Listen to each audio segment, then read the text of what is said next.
Nós pregamos aqui por tema, né? Então, cada domingo, cada mês, melhor dizendo, nós falamos por um tema. E domingo passado nós encerramos o que nós estávamos falando e hoje nós vamos dar início a um novo tema. Hoje nós vamos falar sobre o fim das forças, não só hoje, como os próximos domingos. E, bom, para falar sobre esse assunto, eu acho que ninguém mais na Bíblia ilustra força do que Sansão. Quem já ouviu falar de Sansão aqui? Ao contrário, deixa eu falar uma coisa, já vou dar um spoiler aqui para você dos próximos domingos. Ao contrário do que muita gente pensa, e ao contrário dos desenhos que você vê, até nos kids muitas vezes, Sansão forte assim, né? Sansão não era forte, Sansão era um homem comum. É por isso, inclusive, que a surpresa, né, pelas coisas que Sansão fazia. Porque o estereótipo dele era de uma pessoa normal. Mas quando o Espírito descia sobre ele, a Bíblia diz assim que ele tinha uma força descomunal. E ele fazia coisas absurdas. A Bíblia mostra para nós, até chegar aqui na história de Sansão, que é o seguinte. Quando os judeus estavam no Egito, lembra disso? Eram escravos no Egito.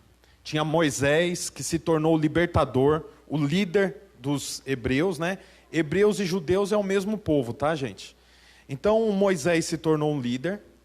A Bíblia fala, então, que ele foi um libertador e tirou todos os hebreus do Egito. Moisés ficou 40 anos andando pelo deserto e morreu. Depois que ele morreu, quem assumiu o lugar dele foi Josué.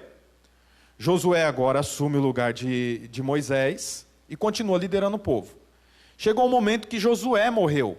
E Josué não tinha um sucessor como Moisés tinha a Josué. Então Moisés tinha Josué, mas Josué não tinha um sucessor. Quando então Josué morreu, a Bíblia fala que os hebreus perderam a liderança. E junto com a liderança que eles perderam, a Bíblia conta que eles viraram as costas para o Senhor. E então começa o livro de Juízes, que é o que eu vou falar hoje.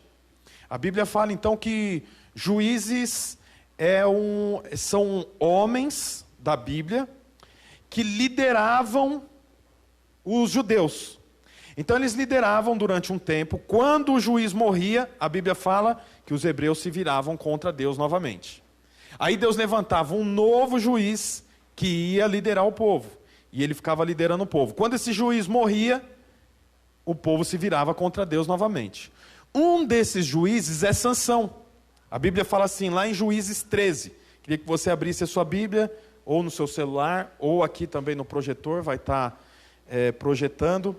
A Bíblia fala assim, os israelitas voltaram a fazer o que o Senhor reprova, como eu expliquei, né? E por isso, o Senhor os entregou nas mãos dos filisteus, durante 40 anos.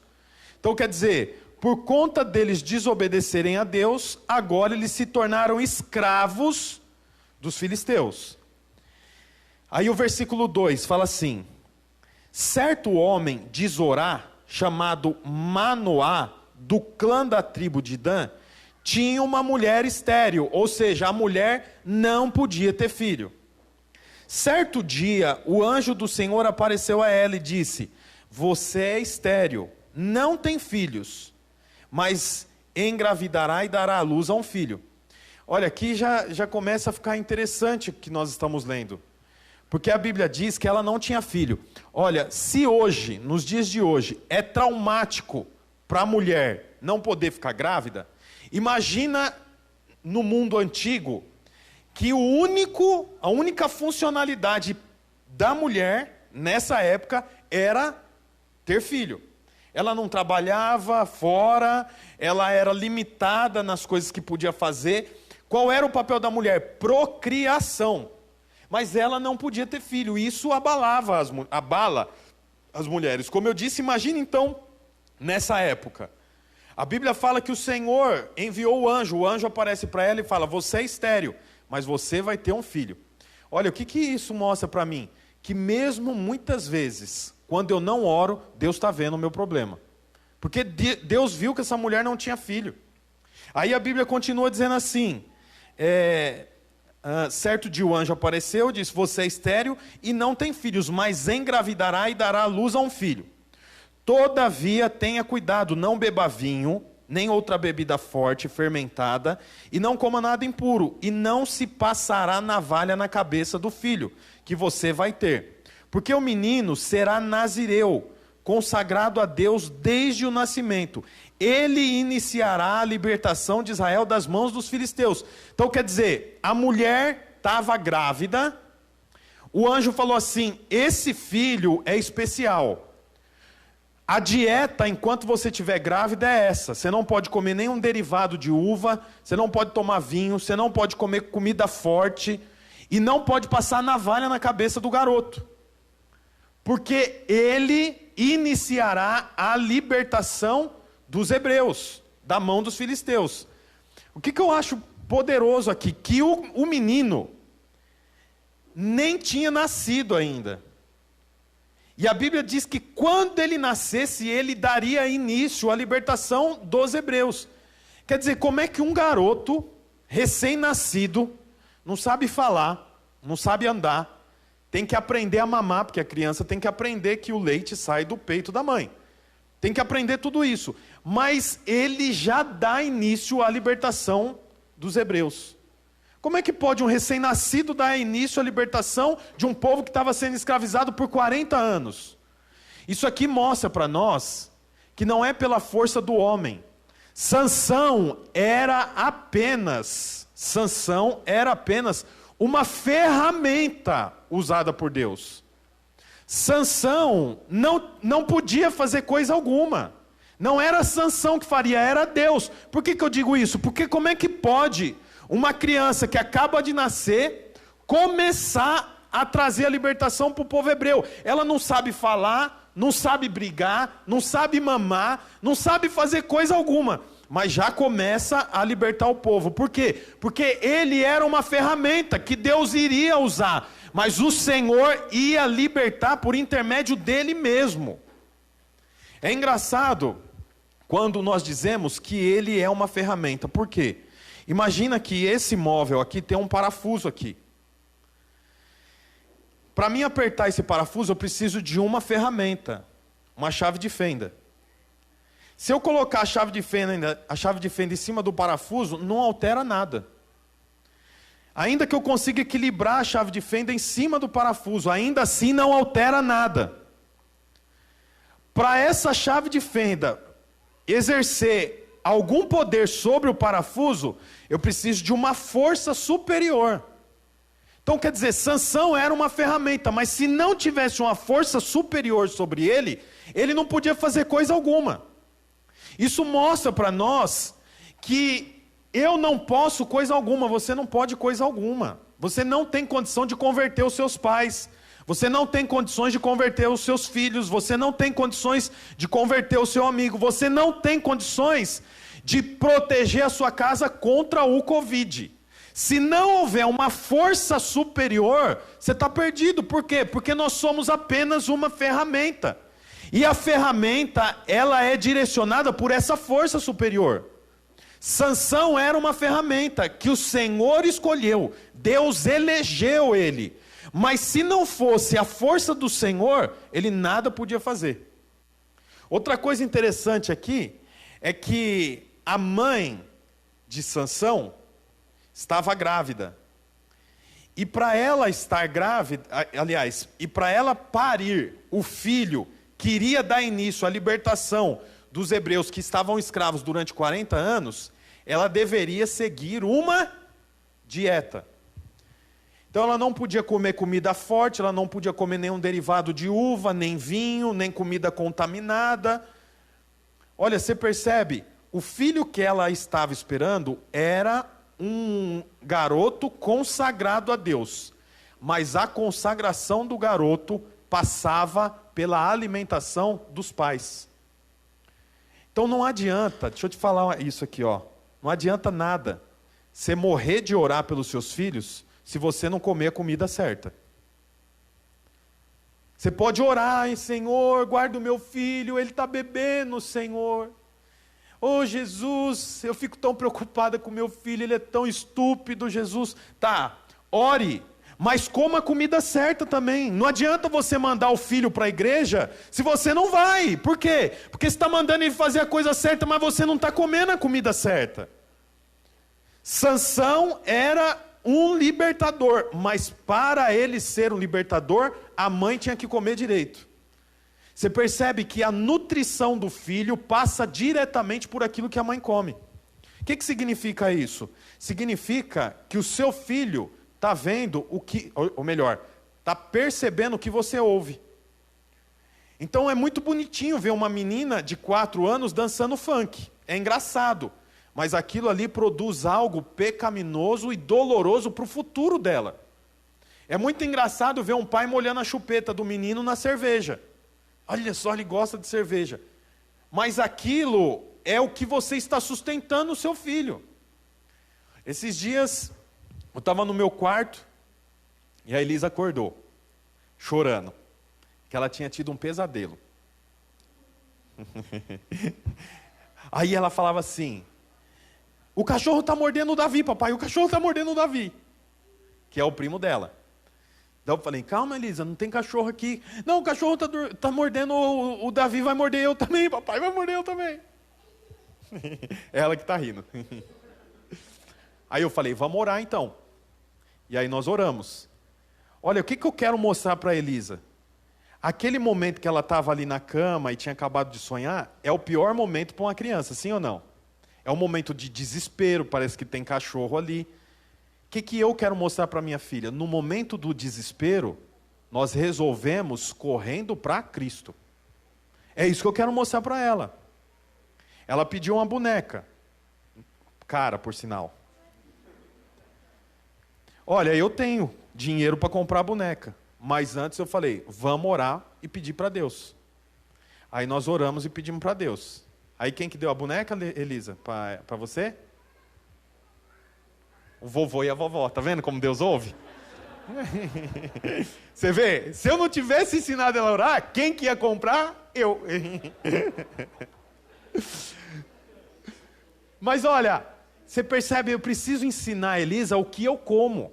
Porque o que eu como vai ser nutrição para a consagração dela. E quando eu falo consagração, é consagração como uma boa esposa, é consagração como uma boa filha, é consagração como uma boa cidadã, é consagração como uma boa cristã, porque ela se torna cristã, serva de Deus, agora, enquanto o barro está mole.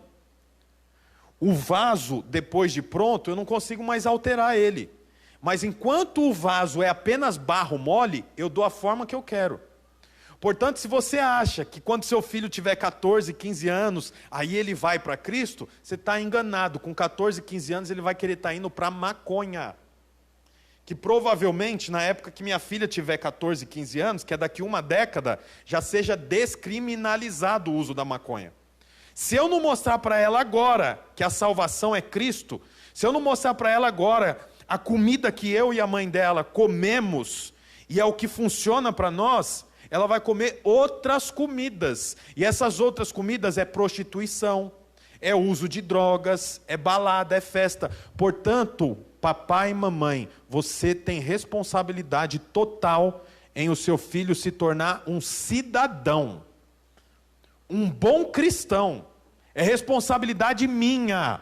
Não é responsabilidade do governo, não é responsabilidade do Estado, não é responsabilidade da classinha do Kids, é responsabilidade do pai comer uma comida que nutra o filho, fazendo com que o filho seja um consagrado ao Senhor. Quantos estão entendendo o que eu quero dizer? Você percebe também, agora eu quero ir para uma outra ilustração aqui. Baseado no que você come, é exatamente a vida que você vai ter. Baseado no que você come, o que está acontecendo aqui, irmãos?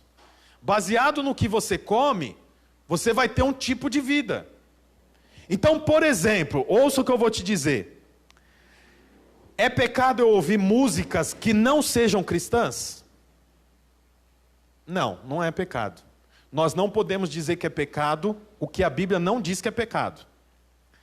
Agora, passa o domingo, do meio-dia às 5 da tarde, ouvindo música sertaneja, ouvindo rock, ouvindo funk, do meio-dia às 5 da tarde. Aí quando dá 6 horas, você vem para o culto. Faça um teste para você ver se você adora a Deus. Cantamos aleluia, ô Senhor, é tão bom estar na tua presença. Sabe por quê? Porque é o que você está comendo. Passa sábado e domingo assistindo Netflix, para ver se você depois tem vontade de orar. O que eu quero dizer para você? Nossa vida não é pautada pelo pecado. Nossa vida é pautada por aquilo que eu como, aquilo que eu me alimento. Se eu me alimento da palavra de Deus na minha semana, é isso aqui que vai formar algo dentro de mim. Mas se eu sou pautado na semana por revistas de fofoca, por fotos pornográficas, por noticiários de diversos tipos, oi, o que eu vou ter no fim do dia? Isso é o que eu como, você é aquilo que você come. Quando alguém está sentindo o coração palpitar, quando alguém começa a sentir suor, não sabe o que é, começa a sentir dores na nuca, sinais de hipertensão, ele vai no médico. Não importa o que aconteça, ele volta de lá com o quê? Com uma dieta. Diminui o sal, ou diminui a açúcar, dependendo do problema, ou diminui a quantidade de pão, diminui a quantidade de gordura. É assim ou não é? Alguém já teve essa experiência? Ir no médico e voltar com a dieta? Para de comer margarina, para de comer manteiga, para de comer isso, para de comer fritura, para de comer aquilo, porque você é o que você come. A mãe de Sansão geraria um libertador se ela mantivesse uma dieta adequada. A dieta adequada define o que você gera dentro de você. O que você come define o que tem dentro de você. Eu conheço muitas mulheres, principalmente mulher que coloca lá no Facebook, se sentindo triste, se sentindo decepcionada, se sentindo não sei o quê. Aí você vai ver a rotina dela. É a rotina de ficar em casa, se alimentando de Fátima Bernardes, se alimentando de... que mais? Eu não sei o que passa à tarde. Se alimentando de Vale a Pena Ver de Novo, se alimentando de novelas da Globo, se alimentando de noticiários. Quando chega a noite, ela está em pânico. Por que está em pânico? Porque passou o dia comendo bobagem. Nós comemos pelos olhos e pelos ouvidos. Portanto, deixa eu te falar uma coisa. Você quer gerar vida dentro de você? Coma corretamente. A Bíblia fala assim, que a palavra de Deus é como pão que alimenta e como água que mata a sede. É interessante que isso aqui traz vida para dentro de você se você come. O texto continua, aí diz assim, versículo 6. A mulher, porque até agora o anjo falou com a mulher. A mulher foi contar tudo para o seu marido. Um homem de Deus veio falar comigo, disse ela. Era como um anjo de Deus, de aparência impressionante. Então, primeiro, ela descreve quem deu o recado para ela. Eu não perguntei de onde ele tinha vindo. E ele também não quis dizer o nome dele. Mas ele disse para mim assim: você engravidará e dará à luz a um filho. Todavia, não beba vinho, nem outra bebida fermentada.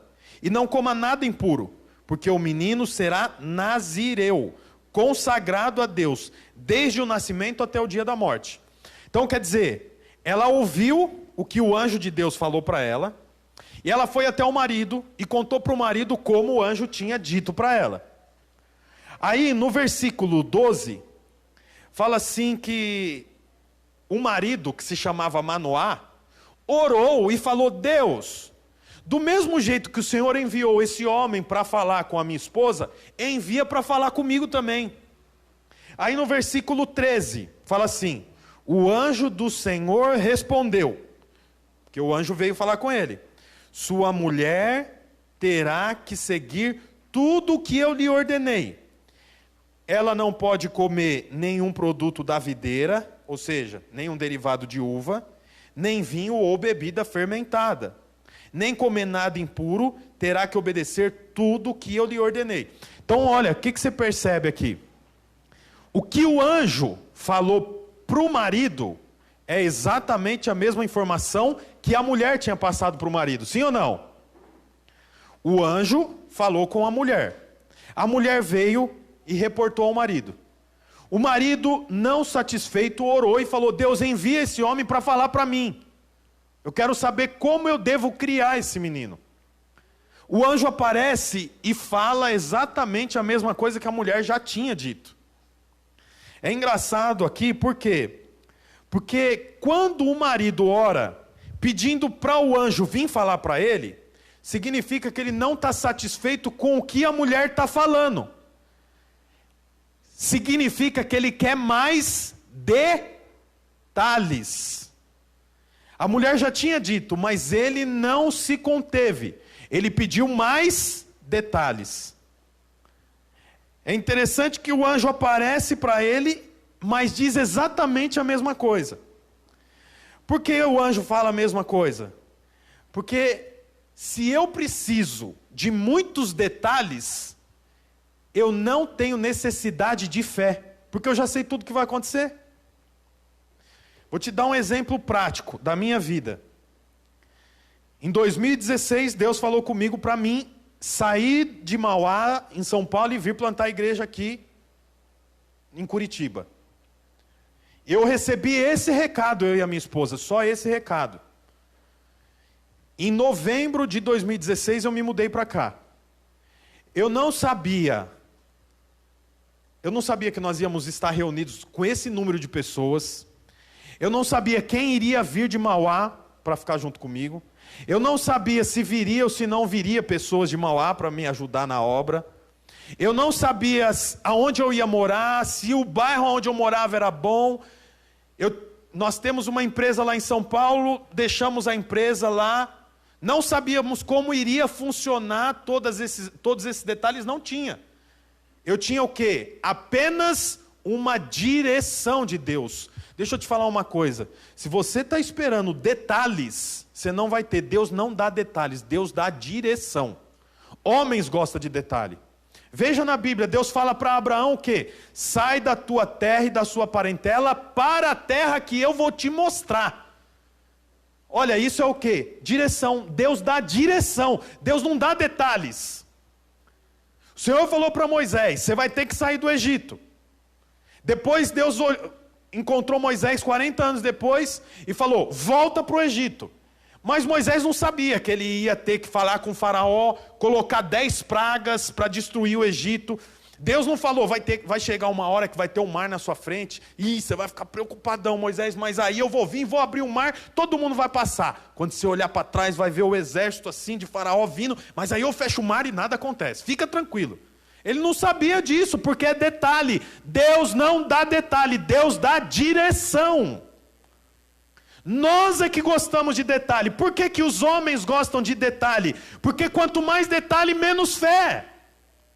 Quanto mais detalhe, menos eu preciso de exercer fé, menos eu preciso crer. E o grande desafio do homem é crer. E a Bíblia diz assim que nós somos salvos não pelas obras, pela fé.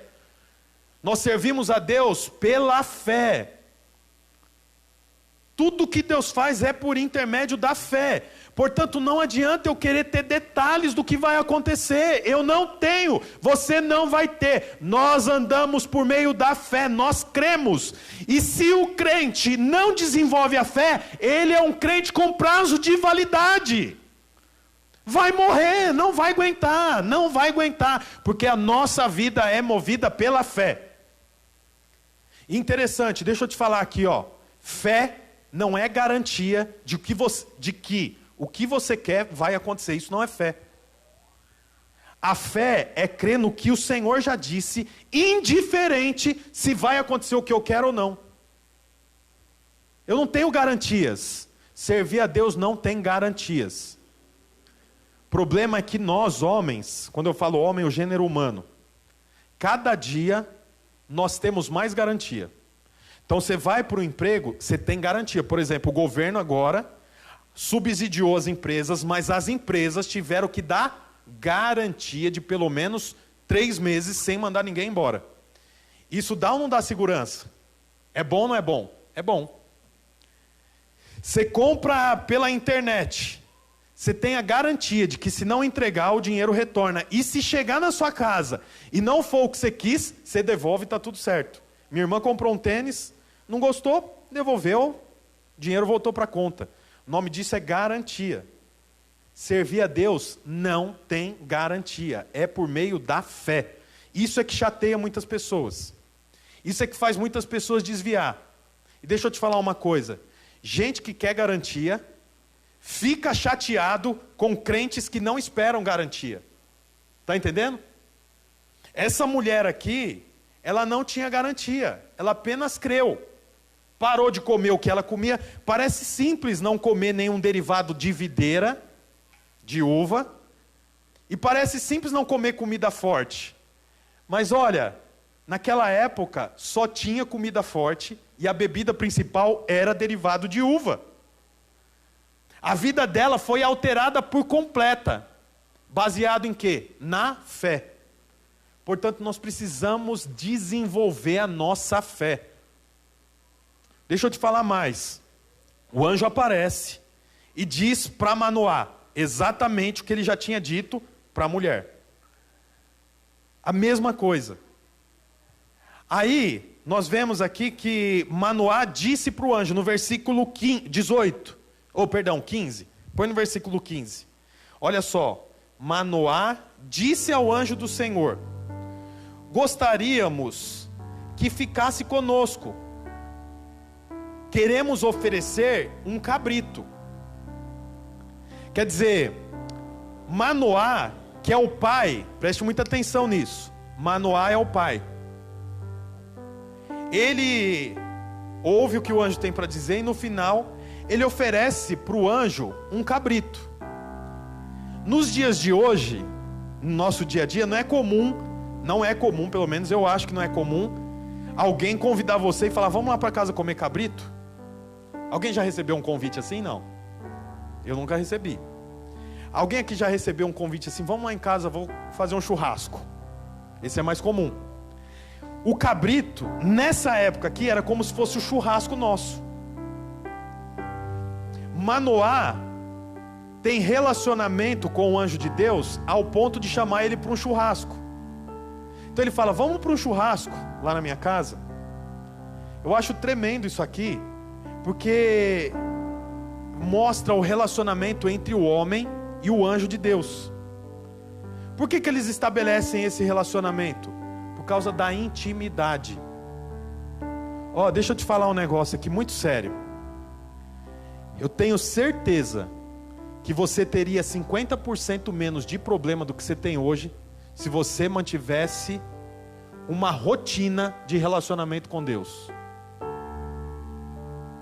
Eu tenho certeza, porque foi isso que eu experimentei na minha vida. Eu coloquei na minha agenda um horário, um tempo, um momento para me relacionar com Deus. Sabe por quê? Porque tudo que é importante está na sua agenda. Eu bato nessa tecla sempre. Tem na minha agenda lá, antes da pandemia, tinha na minha agenda assim: 15:01 eu tenho que levar minha filha para a escola. 20:05 eu tenho que buscar minha filha na escola. 7:30 eu tenho que acordar. 8:30 eu tenho que estar aqui dando aula para os seminaristas. 11:30 eu acabo a aula dos seminaristas. Então 11:30 eu vou para o Parque Cachoeira correr 4 quilômetros. Volto, almoço, depois do almoço levo minha filha para a escola. Tudo isso está na minha agenda. Por que está na minha agenda? Porque é importante. Tudo o que é importante está na sua agenda. Pode não ser uma agenda de papel. A agenda pode ser inclusive interna. Você sabe o que você tem para fazer. Porque tudo que é importante está na agenda. Agora eu quero deixar uma pergunta para você. Tem na sua agenda um momento para você fazer o seu devocional, falar com Deus? Tem na sua agenda lá 15 minutos ler a Bíblia? 15 minutos, orar, falar com Deus. Tem isso na sua agenda? Se você colocar a palavra de Deus, a leitura da Bíblia, como rotina para o seu dia a dia, você vai perceber que metade dos seus problemas vão acabar. Metade das suas chateações vão acabar. A inveja acaba. O orgulho vai diminuindo.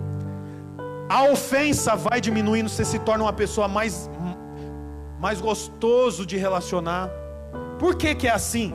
Porque a palavra de Deus, João capítulo 1 diz assim: eu sou a palavra, ele é o verbo, e o verbo estava com Deus, e o verbo era Deus. Verbo é palavra. Portanto, quando eu tenho tempo com a palavra, eu tenho tempo com Deus. E a Bíblia diz assim, que eu sou transformado quando eu gasto tempo contemplando o Senhor. Sabe por que seu casamento não é do jeito que você quer? Porque você não gasta tempo contemplando o Senhor. Não adianta fazer cursos e mais cursos.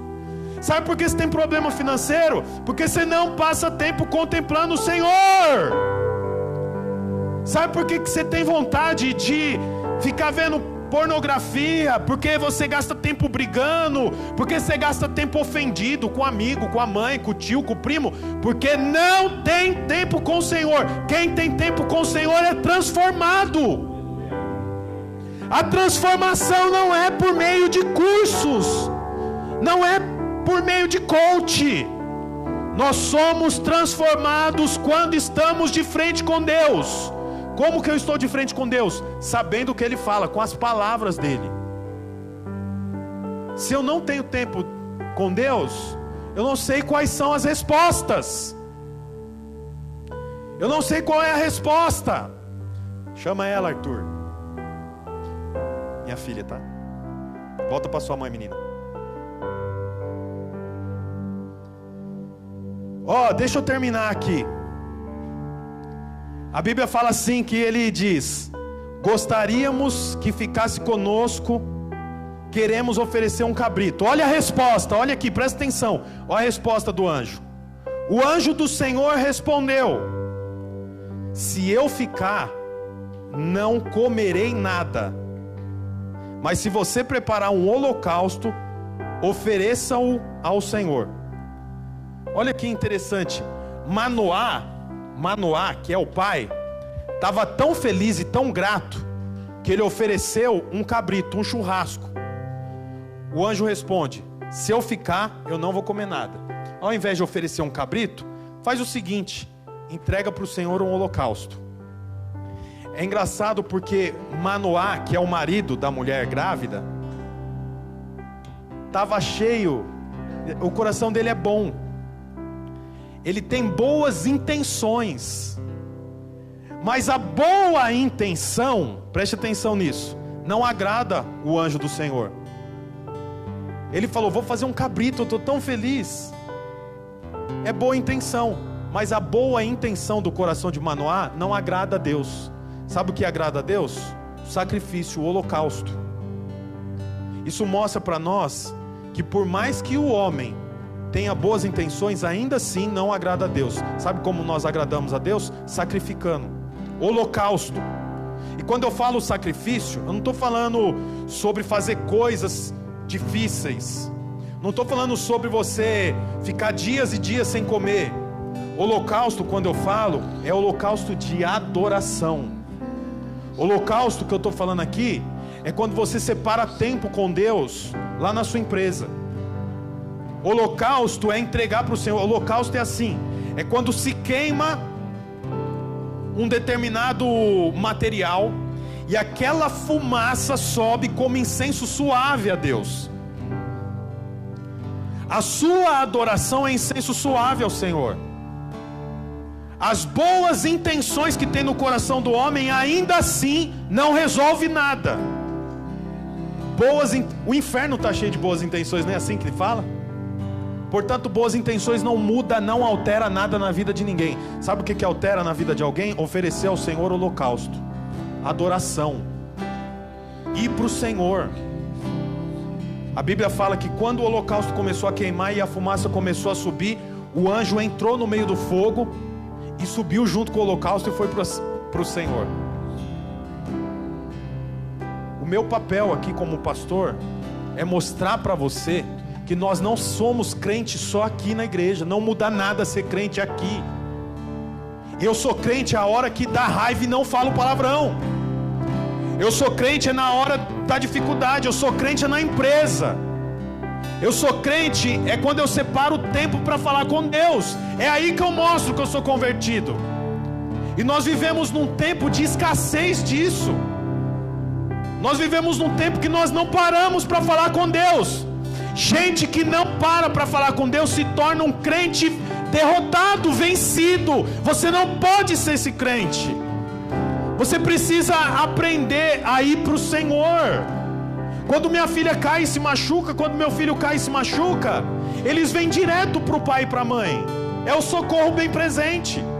O problema é que quando os crentes se machucam, eles vão para a internet, eles faltam no culto. Quer dizer, o dia de ir para Cristo, o dia de ir para o Pai, é o dia que eu estou machucado, é o dia que as coisas não estão bem. Esse é o dia de ir para Cristo. Se não, eu estou no auto-engano. Sabe auto-engano? Nós não podemos ser uma igreja no auto-engano. O fim das forças são cristãos que não buscam mais no Senhor. Queria que você ficasse de pé. Feche os seus olhos. Fala para Deus, o que você entende disso tudo que você ouviu aqui? O que você entende disso tudo? O que você precisa alterar na sua vida? Você é um crente por costume, por hábito? Você vem por culto por hábito, por costume? Fala para Deus, abre a sua boca, fala com Ele.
Declaramos, Pai, que nós precisamos do Senhor, Pai.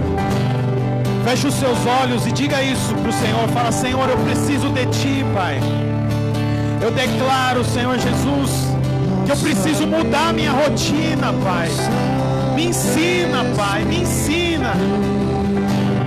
Mude a sua rotina, meu irmão. Tenha tempo com Deus. Isso vai mudar, vai alterar a sua história. Esperamos pelo seu soprar,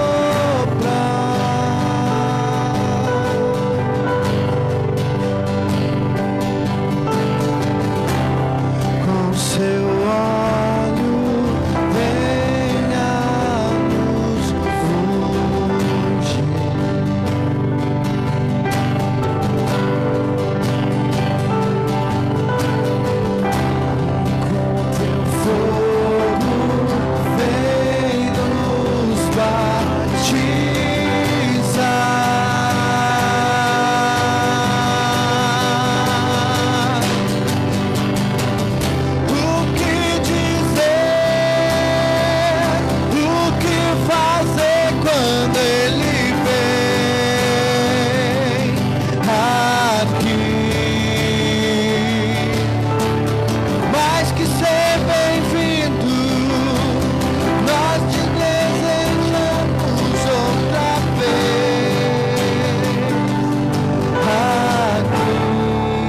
Aleluia, aleluia. Senhor, nós declaramos, Pai, nós declaramos, Senhor Jesus, que nós precisamos do Senhor, Pai, e no fim das forças, Pai, o nosso socorro vem de Ti, Senhor. Em nome de Jesus, lembra-nos disso, Pai querido, ao longo da nossa semana, Pai, dos nossos dias, em nome de Jesus. Amém. Amém, gente? Glória a Deus. Queria que você sentasse mais um minuto.